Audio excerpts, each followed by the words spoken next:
Mudah-mudahan Pak Ahok salah. Mudah-mudahan Pak Ahok salah.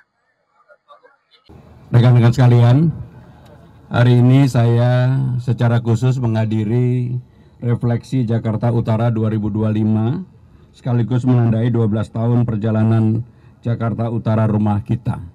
Saya secara khusus mengharapkan dan berharap betul-betul bahwa Jakarta Utara ini menjadi salah satu kota yang ada di Provinsi DKI Jakarta, menjadi kota yang aman, nyaman, dan membuat penduduknya bahagia. Selama ini kalau kemudian masih ada perbedaan di kalangan masyarakat, saya minta kepada Pak Wali Kota, para tokoh-tokoh yang ada, diantaranya misalnya Pak Sabri, untuk bisa mempersatukan, karena itu menjadi penting sekali. Dan kalau dilihat dari pertumbuhan ekonomi, perkembangan dan sebagainya, sebenarnya Jakarta Utara ini termasuk provinsi atau kota di Provinsi DKI Jakarta yang perkembangannya relatif baik. Sehingga dengan demikian saya sungguh sangat menaruh harapan, mudah-mudahan hal yang kita rencanakan untuk pembangunan di Jakarta Utara yang sudah disepakati dalam RPJMD ini bisa diwujudkan. Dan saya berharap mudah-mudahan 1-2 tahun ke depan salah satu ikon Jakarta itu ada di Jakarta Utara, betul-betul seperti JIS dan Ancol yang akan kita perbaiki dan kita tata. Dan nanti ada beberapa pembangunan yang akan kita buat di sana. Nanti akan kami umumkan kemudian karena ini beberapa juga bantuan dari luar negeri.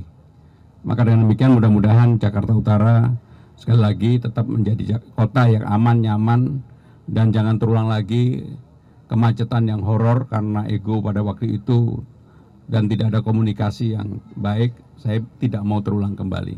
Sehingga dengan demikian kami akan komunikasikan secara terus-menerus dan terbuka. Baik, kalau ada pertanyaan kami persilakan.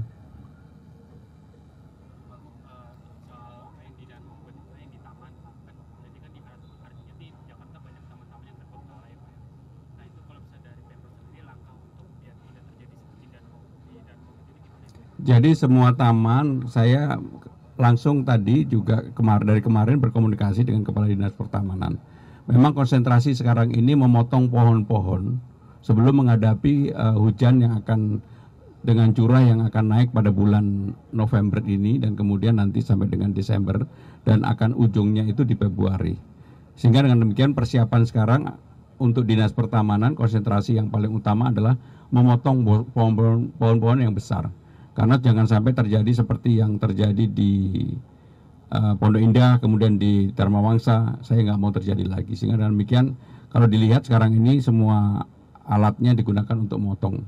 Nah, yang kedua, saya sudah mencanangkan untuk taman-taman yang kecil yang ada di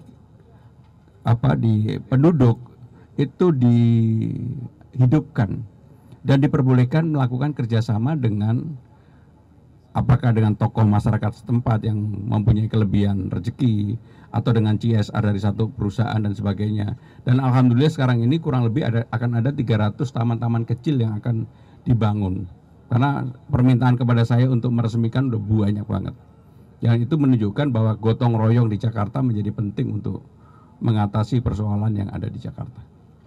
Ini kan yang menyikapi pernyataan dari Pak Ahok soal tanggul yang di daerah Pluit ini kan juga sudah hampir rata dengan air lautnya. Nah, Pak Ahok tuh bilang kalau misalkan air itu meluap itu bisa banjir hingga Monas seperti itu.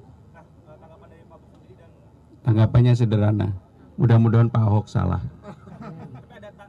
Mudah-mudahan Pak Ahok salah. Ini beredar di sosial media kalau di Ragunan itu pakan-pakan hewannya khususnya daging ayam seperti daging yang untuk pakan harimau itu dibawa pulang itu Pemprov sendiri akan mengecek soal itu nggak Pak? Pertama saya akan ngecek. Yang kedua, harimaunya itu sebenarnya milik saya pribadi. Jadi saya pasti tahu kalau kemudian ada mau dikorupsi untuk itu.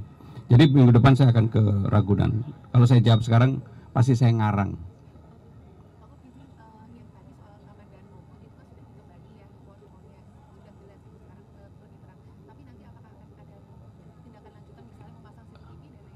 Dan Mogot termasuk yang akan kita prioritaskan untuk kita membuat taman itu menjadi lebih terang, terbuka, dan semua orang bisa memanfaatkan itu. Kemarin kan betul-betul kayak gelap gulita lah gitu lah. Termasuk Taman Katlia kan sekarang udah bagus sekali. Nah, taman-taman seperti itulah yang akan saya kembangkan. Terakhir ya,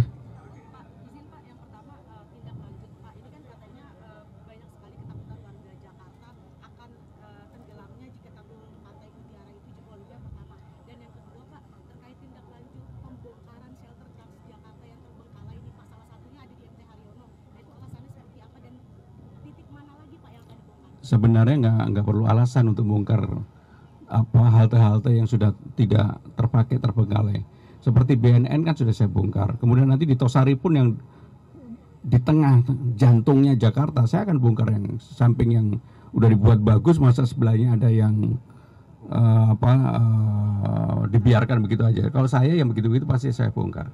Sehingga dengan demikian dalam beberapa kali saya sudah minta untuk itu dilakukan. Ya memang problemnya untuk ternyata saya juga baru tahu, nggak seperti BIM salah BIM bisa langsung bongkar, karena perlu anggaran, perlu juga aspek hukumnya, termasuk beberapa JPO yang akan kami bongkar, JPO di Jakarta. Jadi itu akan kami selesaikan. Terima kasih. Wassalamualaikum warahmatullahi wabarakatuh.